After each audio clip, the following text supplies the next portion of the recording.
무인도의 디바 보는 내내 마음이 먹먹하고 따뜻해지는 것 같았어요. 1화에서는 모카와 기호가 어떻게 춘삼도를 떠날 결심을 하는지가 나오는데요. 아무 생각 없이 보다가 두 사람의 아픔이 나올 때마다 헉하면서 눈물을 흘렸습니다. 특히 기호가 아버지한테 맞은 다음 날 아침, 하복을 한번 쳐다보고 다시 동복을 입었을 때 마음이 아프더라고요.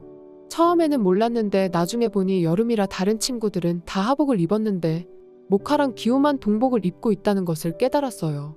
모카는 더운 여름날 교복 치마 안에 동복 체육복까지 껴입었었죠. 둘 다 가정폭력으로 멍든 흔적을 감추기 위함이었는데요. 그럼에도 모카는 늘 누구보다 밝은 모습으로 지내서 기호는 아무 일도 아무 걱정도 없어 보이는 그녀가 짜증났다고 했죠. 나중에 자신과 같은 처지라는 것을 알고 기호가 사과하지만 모카는 자신이 그렇게 해맑아 보였다는 것에 기뻤다고 했어요. 사실 1화에서 기호와 모카의 서사는 매 순간 마음이 아팠는데요. 모카가 힘들다는 말을 안 해도 기호가 그녀의 마음을 너무 잘 알아버린다는 것마저 슬프더라고요.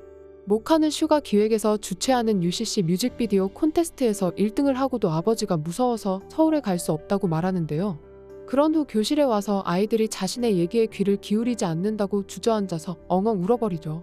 저는 그때 그런 모카의 심정이 너무 공감이 가서 같이 울어버리는 기호의 모습이 너무 슬프더라고요. 기호는 자신과 같은 처지에 있는 친구의 슬픔이 자신의 고통보다 더 아프게 느껴지는 것 같았어요. 그때 모카가 교실에 있는 친구들에게 왜 아무도 자신의 얘기를 들어주지 않냐고 하는 말은 사실은 어른들에게 하는 말이었죠.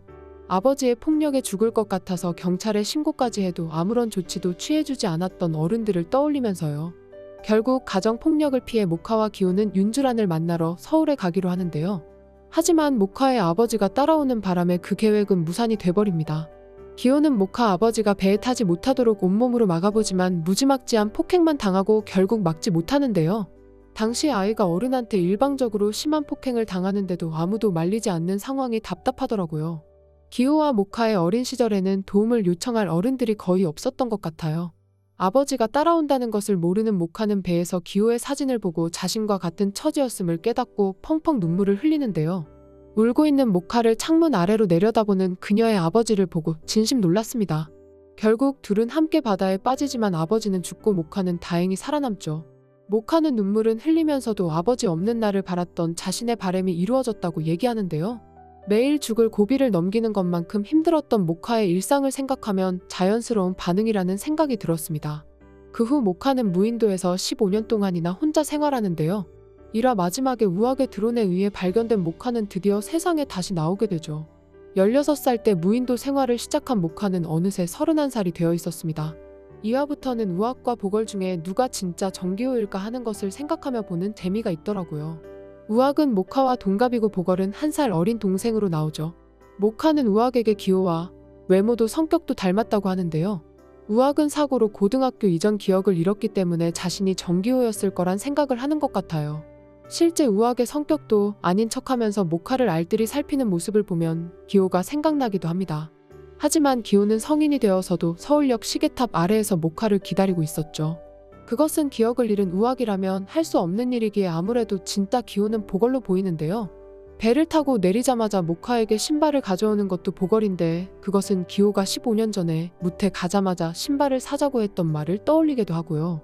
또한 우악이 자신의 중학교 시절 이름이 뭐였냐고 보걸에게 물었을 때 바로 대답하지 못하는데요.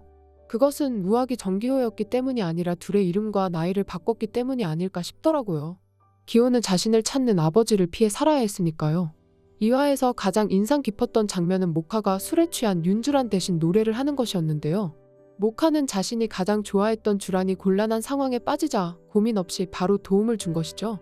그 장면 자체도 감동적이었지만 사실 가장 놀란 것은 박은빈 배우의 노래 실력이었어요. 직접 불렀다는 얘기를 들었지만 믿을 수 없을 만큼 너무 잘 불러서 감탄만 나오더라고요. 앞으로 모카가 노래 부르는 장면들, 주란과 모카의 케미, 말 많은 우악과 속을 알 수 없는 보걸, 모두 다 기대되네요. 영상 끝까지 시청해주셔서 감사합니다.